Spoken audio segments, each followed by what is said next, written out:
All right, guys, we're back again. This is What's the Sweep. I'm your host, Jonathan. With me, we have Jonathan Jr., Bannerson Schiffer, and again, our special guest, Paris from X's and O's. He can give himself whatever titles he wants to quickly now. You're a bad host. See, perfect. I've been lots of words. I've never seen this guy ever be like that. Podcast, but you don't. You're a bad host. No hand. All right. So Paris is here for a second part of the series that we're on. So again, we're going to be talking about, do black QBs have it hard? This time we're going to talk from a perspective of when they make it into the league, do they find it harder than their other counterparts, wherever they're from? So what do you guys think? I don't think there's meant to be an apostrophe.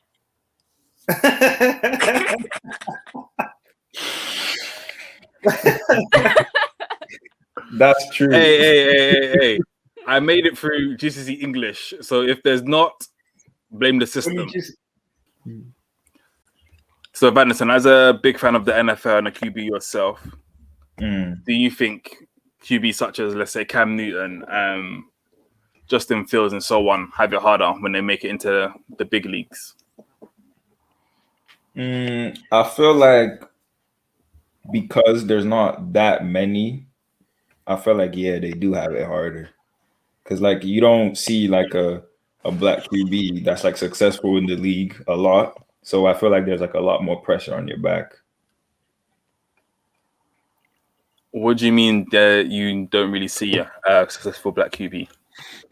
Because, like, if you were to ask somebody, like an NFL fan, like the top 5 QBs ever, like, I doubt you'd really put like a black QB in there. Like, some people would, some people wouldn't, but like most people wouldn't. So I feel like they have a lot more pressure to like be great, because like everyone's like, oh, he like all these QBs that were great QBs were white, and then there's like the minority, like the few that are black that actually had like a successful career. So I feel like you're like in that minority. Would you say that's to do with, you know, people over, let's say, 35, or people in the same age group as you would think of QBs that aren't black? Yeah, people over 35, like the kids, well, like my generation now, like they would think completely different, because now growing up, like you see a lot more black players at the position compared to like maybe like 30 years ago. Fair enough. So if we were just talk about the players in, like, let's say the last 10 years, would you say they would have it harder than the other guys? In the last 10 years? Not really, because I feel like, okay, like in the last 10 years, like dual threat QBs, like they started to really stand out. Whereas like they were still a thing, like let's say 30, 20 years ago. But like I feel like in this past decade, like the past few years, like they really started to like stand out. And like a lot more teams started to like basically open up the playbook. So I feel like in the last 10 years, like black quarterbacks that have like the athletic ability, they kind of been getting, if in a sense, like if you look at Lamar Jackson, Kyler Murray, and the other QBs that are like mobile, they've been getting praised more in the past 10 years, if that makes sense. I think like black QBs, if you say they have it harder, I would say they have to prove it. They would have to prove that they, like, a dual threat quarterback is useful and can be used to win championships and not just win games or look flashy or stuff like that. So I think if you say that black QBs, they would have to prove themselves, as majority, like the last 10, 20 years were just white QBs. Not like 20 years, but just in general, just majority of white QBs. So I think black QBs would have it harder to prove themselves that they can actually go and do it. All right, so with Schiffer, who's probably watched the sport the least amount out of all of us, what's your kind of perspective on it? I feel like generally, I've only watched like a couple of games because I mainly watch the Seahawks. So obviously they have a black QB. So I've seen him play a lot, but on the other side, I haven't really seen many other. But that's probably because I don't watch it as much as everyone else does. So I basically only watch whoever the Seahawks play. So, in your opinion, what Vanessa said earlier, do you think that's more to do with people from the US than the UK? What do you mean? In terms of when you think of like the greatest QBs of all time, you wouldn't really think of any black QBs. I feel like it depends on the individual. Like everyone has their own perspective of what they think a good QB is. Because obviously we have Tom Brady at the moment, who everyone can agree he's great. But then it also falls down to, like, for example, I don't know, Vanderson might think that one QB has a better playing style than Jonathan does, if that makes sense. Mm-hmm. So I feel like it. Go on. I was just going to say, so like when we had the episode on dual threat QBs versus pocket passers. Yeah. I didn't watch that one. This girl, bro. Just bare exposing herself. But now we're going to move on to Paris. So Paris probably watched the most all-round football, including like European football. So that would be like GFL, that kind of thing. So what's your perspective on this? Do black QBs have it harder? Yeah. No. That was very like precise. Yeah. No. Well, I have it harder in what sense? In terms of media perception, maybe. But in terms of like being selected or taken seriously as football players, then not one bit. I feel like American football is very much a meritocracy, meaning that it's performance-based, and they just want the best athletes or the best people for the job out there. And in 2021, we've all seen the damage that black QBs can do, and they're very much in vogue right now in terms of like a lot of teams are looking for their Russell Wilson types, looking for that Cam Newton type, looking for these molds of QBs that weren't necessarily popular back in the 90s or the early 2000s. They're not looking for the big. They are looking for the big 6'6" guys sometimes, but they see the value in the 6'1", 6'2", ultra mobile type, running quarterbacks that are associated with black QBs. But even when it comes to that play style, it's not really attributed to the color anymore. When you look at Josh Allen, or Daniel Jones, who are both good runners, versus a Dwayne Haskins that was drafted not for his mobility but for his arm. So, I just feel like the rest of the world and the media hasn't really caught up with what coaches in the NFL already know. That it's not about color; it's about performance. So I'm glad you brought that up. So my opinion, I would say in college, it's fine. Like it's all like an even playing ground. But when it comes to like the NFL, I would say pocket passing black QBs have it harder. I don't think it's necessarily because they're black. I just don't think they kind of fit NFL systems. So like you get people like Dwayne Haskins who got released by Redskins, where people had a lot of hope. So Vanesson's talked to me about I always forget his name now. Winston at Saints, who people really liked at FSU. I personally didn't think he was that great, but he's again mainly a pocket passer. Didn't do great in the league. He's famous for having 32 interceptions, what it was.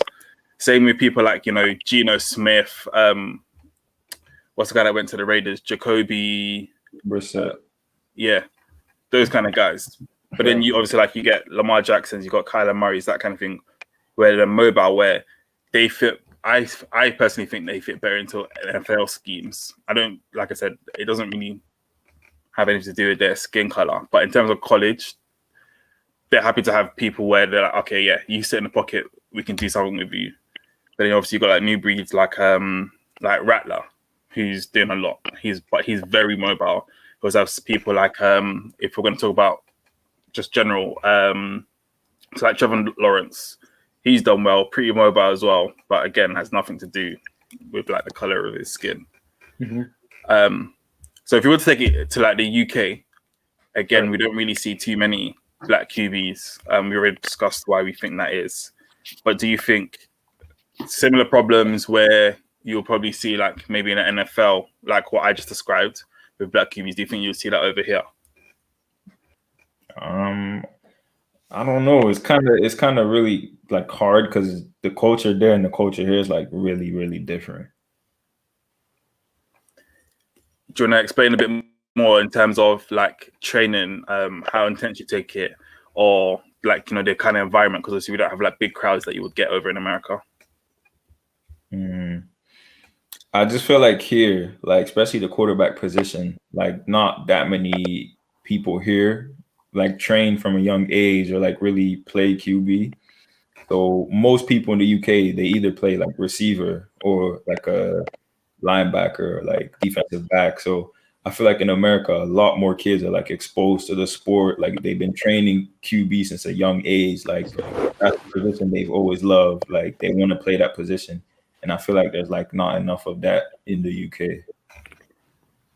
So that's actually a good point. So obviously you've grown up in America and so on, and you didn't even start off playing QB until recently. So do you think like Rattler was in the QB1 show that's on Netflix where they're showing all the craziness he was doing from high school and so on, where you won't really necessarily see that in the UK? Do you think in UK is people say they'll start off saying, okay, I want to play QB, but then when it actually comes down to the moment, like, yeah, it's a bit too much pressure. Let me go play receiver, or let me go and play tight end, or whatever it may be. I think like people in the UK oversee how difficult it really is to play QB. They just think I just get the ball and I just throw it to anyone or to whoever's open. Like, I don't think people realize that you get blitzed and then you have to read the play. You have to know the play basically inside out, the whole playbook inside out.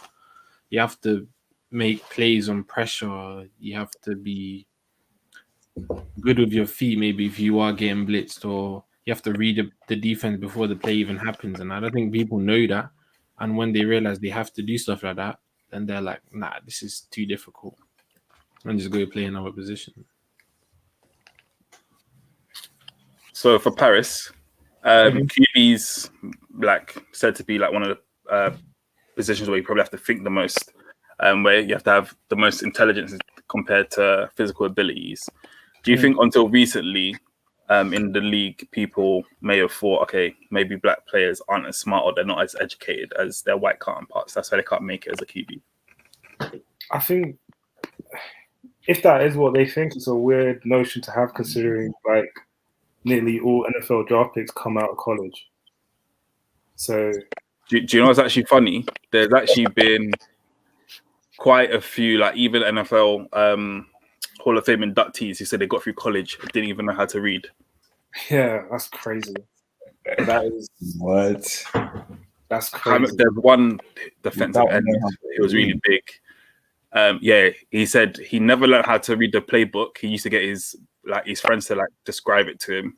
I can't remember his name, but I couldn't read or write, and they didn't find out until he made it into the NFL, and it was like a couple years into it, and they're like, yeah, this guy can't do anything.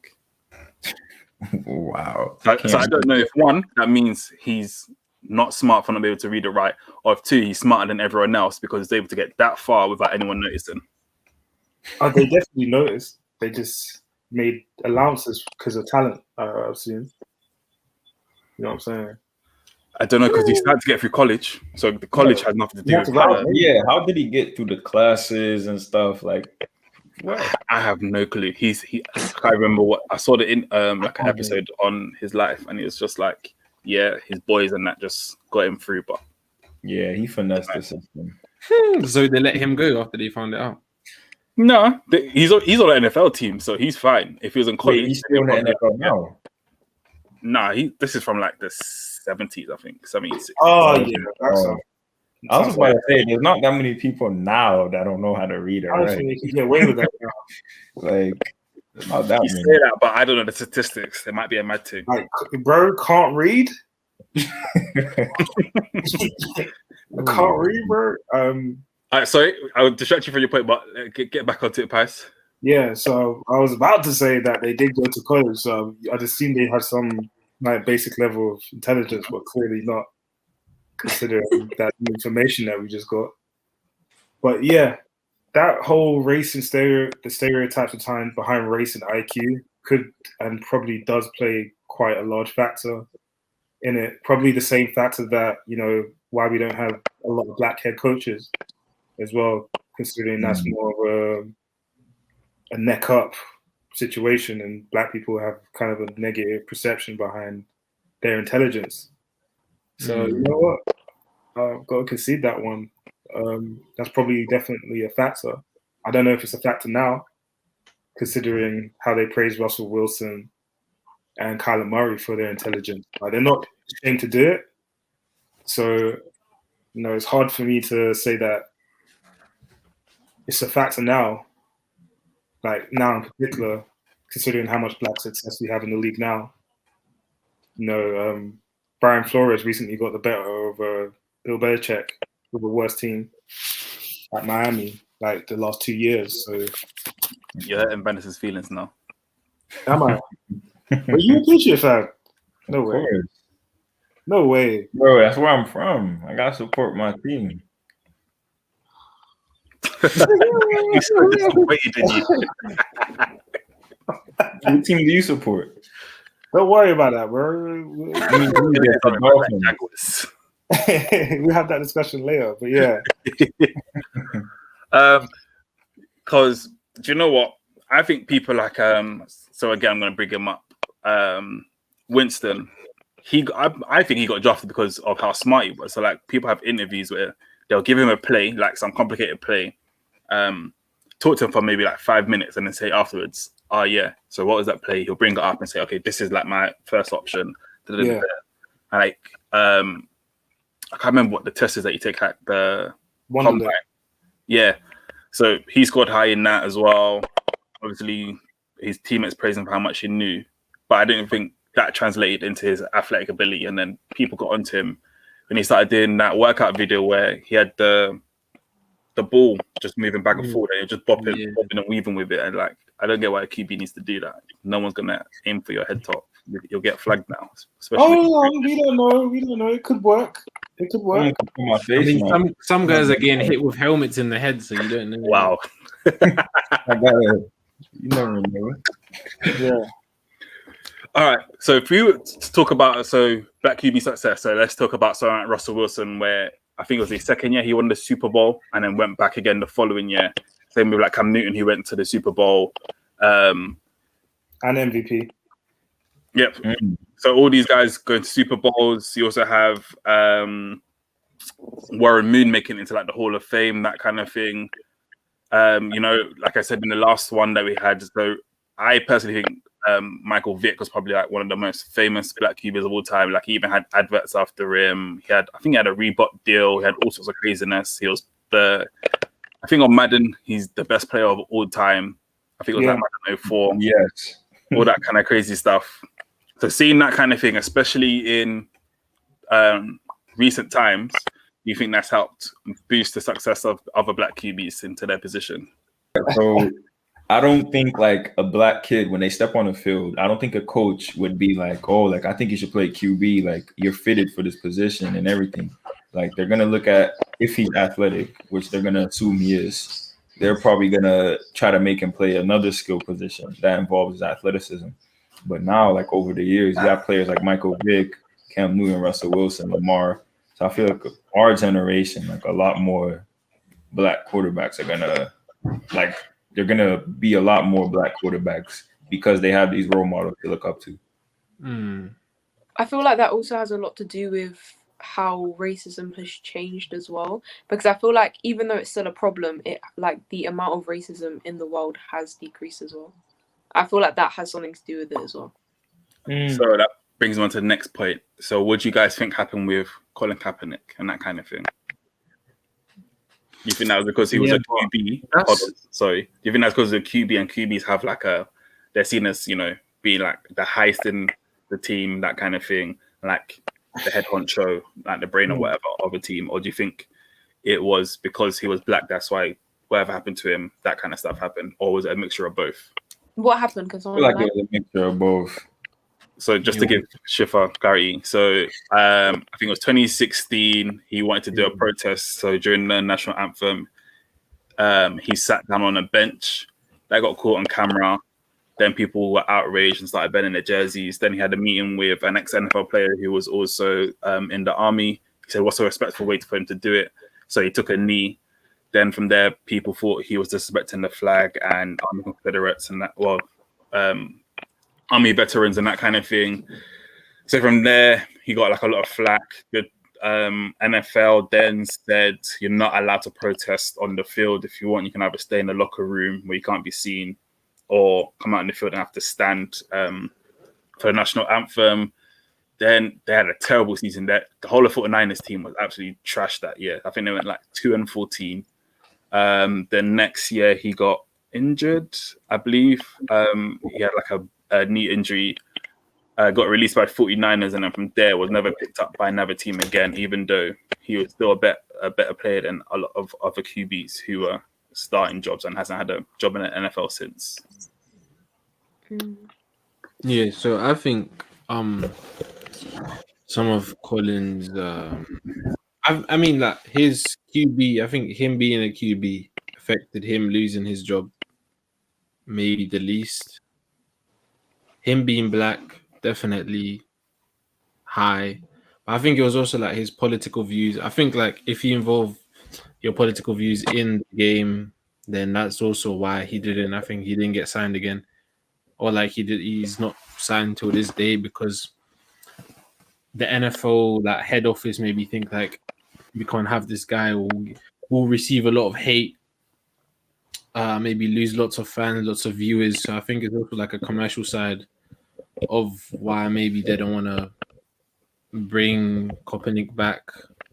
But because I think it's a bigger picture than just him being a black QB and not getting signed when he's better than most of the QBs in the league that have a job. So I think it's not all about him being black, but also like what Kaepernick did start up a lot of things and did show for black QBs also that they can show themselves off and really showed potential and build a higher ground for other people. If I remember correctly, Kaepernick was fostered by 2 white parents. If more people in the league or just more the general public knew about that, do you think that would have made a difference to his situation? Yeah, Definitely. especially back then. That was only like 5 years ago. Well, almost 5 years ago, mate. Yeah. Like it's like 100 years. 2020. Yeah, but it was 5 years. It was 5 years ago, but look, Like Roger Goodell apologized to Colin Kaepernick in 2020, and But he do you still think that was out of pressure or just because he felt bad? Nah, it was out of pressure. Do you see what happened in 2020? Like that was crazy. But that was with like that's why I'm saying with all this kind of stuff with the emergence of a lot of people following like the Black Lives Matter kind of movement and that kind of thing. Let's say that same thing that happened in 2016 happened in 2020. Would Colin Kaepernick still have a job? I feel like he would. I feel like you would.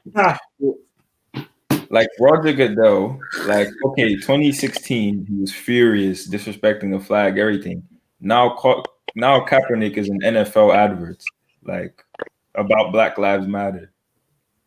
Like, that makes no sense to me. So I feel like he only did that because of peer pressure, and he just feels guilty now that, like, this man doesn't have a job because we didn't listen to what he had to say, or we didn't respect his opinion, or see that he was fighting for a good cause. So before we ask Paris why he laughed, do you think the NFL was in a position where they could understand where Colin Kaepernick was coming from? I think the NFL could understand where he was coming from, but people didn't realize what Kaepernick was trying to say. Do you think that because the commission is white and all the owners are also white, so they don't have because people are racist and they will generally just be racist and straight up just not even want to listen to you because of what you did. So yeah. So Paris, do you want to explain why you had the little chuckle back there? Just because I feel like as much as there's a big magnifying glass on the racial tension in America, it's hard to really gauge whether things are better. If you get what I'm saying. Mm-hmm. The NFL they've apologized to him, but they've definitely glazed over the whole Black Lives Matter thing. Like they've gone, yeah, we'll do our little quick announcements, etc., etc. We signed Jay-Z to do our, we've done it. You know what I'm saying? And racism is completed. Because it's actually funny. About 4 years ago, when the Colin Kaepernick thing happened, Jay-Z was telling everyone, "Yeah, don't sign up with NFL." He even told one of his friends, I can't remember who it was. It was like, "Yeah, NFL's not the way forward." But look at him now. Yeah. I think he's been lulled to sleep a little bit on whether things are better. They do a lot of little gestures that appease, but they don't really get to the heart of the problem or engage with it. It should have never happened. He should have never lost his job, but he did. And then after that, everything else is an L to me. You know what I'm saying? There's no, unless the entire collective NFL had all sat down or kneeled, that didn't happen. There was no real black solidarity there, which is kind of disappointing to see. Because everyone wanted to keep their paycheck, and so that Colin Kaepernick thing, it's kind of like we got some Nike adverts.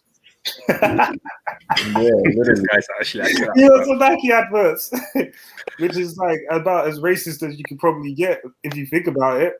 They damn near, if they had like chicken adverts, would be a little too. Only after like almost the whole country like burned down is when they actually like considered it, not even cared. They just solved it with some Jordans. Literally. Jordans are they're not really black owned, but you know what I mean. Yeah. But I feel like it's hopeful to think that Kaepernick will have a job, but I don't think so. Yeah, I don't see it happening either. Yeah, the NFL is about the bottom line. So they do make money off of a lot of people or fans who are closeted racists, basically, red, white, blue, under the guise of like being patriots. So, and that hasn't changed. Those fans haven't gone anywhere, and their viewership declined, and they saw that as well. Like, there's a lot of factors there, man. That's too late. Exactly. We'll go into that another time. I know my brother, he went to America, I think 2 years ago, to see the 49ers play. And he had a Kaepernick jersey because he just loves Kaepernick. And then he was like, I don't know if I should wear this jersey to the home game. So he was in his right mind and chose not to wear that jersey, and he had to buy 2 new jerseys for him and his girlfriend to wear to that game, because if he wore that jersey, I don't know what could have happened to him or what he could have been said to and stuff like that. So I think So what I'm getting is your brother's caked and you should buy me a jersey, yeah? Let me get my jersey first before you guys. All right, we're going to flip the question a little bit. So with Shifa, so obviously you've played QB and so on. You also said in the previous pod that you contacted the GB Lions women's QB, and she's been really helpful. Yeah. Do you think we should see more of an emergence of ethnic minorities playing QB in BAFA, especially in the women's league? Honestly, from what I've seen in from what I've seen on the women's team, it's a lot of white people. But I feel like, I don't know if that's just because of the appeal in women to play, and then it's just like, because like people tend to become friends with this. Like, it's just something I've realized, that people tend to become friends with their own race, not dominantly, but people tend to be more around their own culture and their own race.